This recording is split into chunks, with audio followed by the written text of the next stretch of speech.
ईशान किशन की मोहम्मद रिजवान को लेकर एक स्टेटमेंट काफ़ी ज़्यादा वायरल हो रही है। बेसिकली इसका ईशान किशन का और अनिल चौधरी इंडिया के अंपायर हैं। आप लोगों ने अक्सर उनको पॉडकास्ट वगैरह में देखा होगा।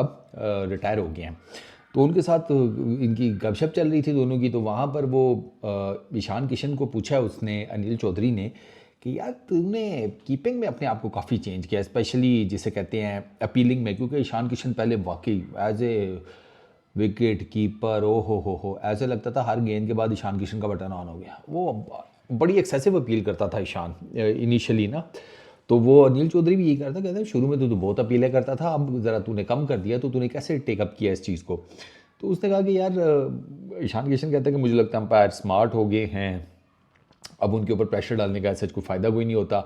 तो बार बार अपील करने से बेहतर यही है कि आप एक ही दफ़ा अपील करो। बार बार अपील करने का ईशान के मुताबिक नुकसान ये होता है कि अंपायर ना ज़हन बना लेता है, वो फिर जो आउट होता है ना उसको भी नॉट आउट दे देता है। तो इसलिए एक ही दफ़ा अपील करो जिसके ऊपर आप फुल कॉन्फिडेंट हो कि ये आउट है। तो उसके ऊपर फिर उन्होंने साथ ही किशन ने ना ये बात भी ईशान ने चस्पा कर दी कि अब अगर आप रिजवान जैसे करोगे तो फिर तो there is every possible chance कि जो आउट है वो भी अंपायर नॉट आउट दे दें। अच्छा, रिजवान ने भी ये चीज़ काफ़ी हद तक कैटर की है। रिजवान भी ना एट टाइम्स अपील काफ़ी ज़्यादा कर दिया करते थे, लेकिन अब तो ईशान की तरह रिजवान ने भी इस चीज़ को काफ़ी कैटर किया है।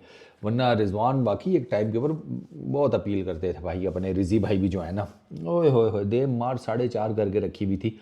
मतलब इतनी लेवल की ये दोनों करते थे कि मैं अंपायर होता ना, मैं कहता भाई साहब एक काम करो, तुम लोग ना 200 रिव्यू ले लो। 2 लिखा है ना बोर्ड के ऊपर, तुम मेरी तरफ से 200 ले लो, हर गेंद के ऊपर अपील करके रिव्यू ले लो तुम यार। मेरा दिमाग ना खाओ, मुझे बता दिया करो कि हम रिव्यू ले रहे हैं बस। उधर निकल जाओ थर्ड अंपायर पे, उसका दिमाग खाओ। लेकिन with the passage of time ये दोनों काफ़ी सियाने हो गए हैं when it comes to wicket keeping. ये तो मैंने भी नोटिस किया है। ईशान ने तो अपने आप को और भी बड़े हिसाब किताब से डेवलप किया है, और वो डेवलपमेंट फिर आती है डंडे से, जो साफ सी बात है। और प्लस अंपायरिंग का उसने कहा है ईशान ने कि रूम फॉर इम्प्रूवमेंट रहती है। इस साइड के कुछ अंपायर्स होते हैं कि जब आपको पता लगता है कि वो आपके अंपायर हैं मैच में, तो आप खुश हो जाते हैं कि हाँ यार अच्छा अंपायर है, तगड़ा अंपायर है। तो कुछ में नहीं भी होता। मिसाल के तौर के ऊपर अब ये पाकिस्तान और न्यूजीलैंड का जो 5वां T20 मैच हुआ है, इसमें आपने वो देखा है शादाब खान जिस बॉल के ऊपर आउट हुआ है उससे पिछला बॉल आउटसाइड द पिच पड़ी है, नो बॉल है, पक्का नो बॉल है, बाय का चौका हो गया। पिच पे ऊपर गेंद ही नहीं पड़ी, पिच से बाहर पड़ी है, अंपायर ने नो बॉल ही नहीं दी। जब पक्की नो बॉल थी, फ्री हिट थी।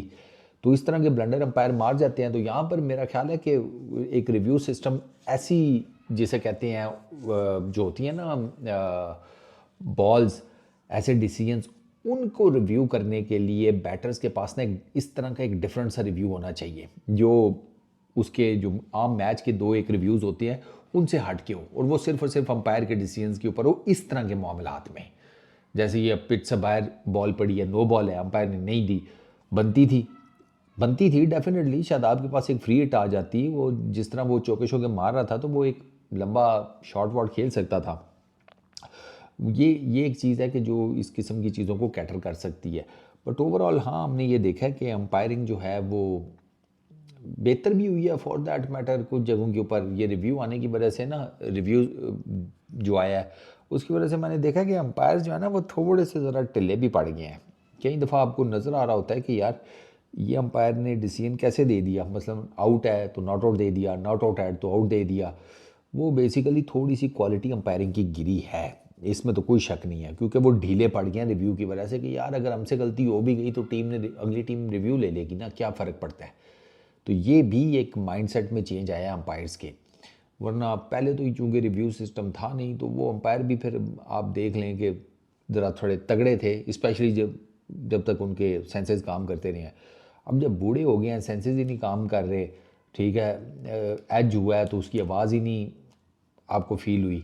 कई दफ़ा तो अब तो मॉडर्न डे टेक्नोलॉजी इतनी ज़्यादा एडवांस हो गई है कि आपको, मैं अक्सर मैच देख रहा होता हूँ तो आप यकीन करें कि वो जो एज होता है ना उसकी साउंड आपको आ रही होती है as a spectator, cricket fan, आप जो लैपटॉप या उसके ऊपर देख रहे हो।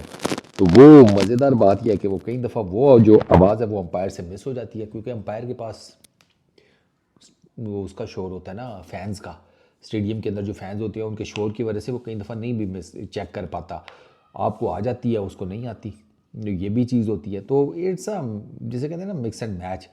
अब जहाँ तक बात रहेगी कि डेवलपमेंट की, तो डेवलपमेंट का तो या इम्प्रूवमेंट की तो जगह हर वक्त रहती है, हर वक्त। अंपायरिंग में भी हो सकती है, जैसे मैंने आपको एक बता दिया, एक रिव्यू सिस्टम, अगर अंपायर के जिस तरह के वो पिच वाला डिसीजन मैंने आपको बताया उसको चैलेंज करने के लिए हो तो इट्स गुड। तो इसी से आप अंदाज़ा लगा लें कि रूम फॉर इम्प्रूवमेंट है, वो डेफिनेटली है और वो रहती है। एंड आई रियली होप कि ये आईसीसी इसके ऊपर भी कुछ काम वगैरह करेगी कि अंपायरिंग को मज़ीद कैसे बेहतर बनाया जा सकता है। इस वीडियो में इतनी, अपना बहुत ख्याल रखना, नेक्स्ट वीडियो में मुलाकात होगी। Peace out.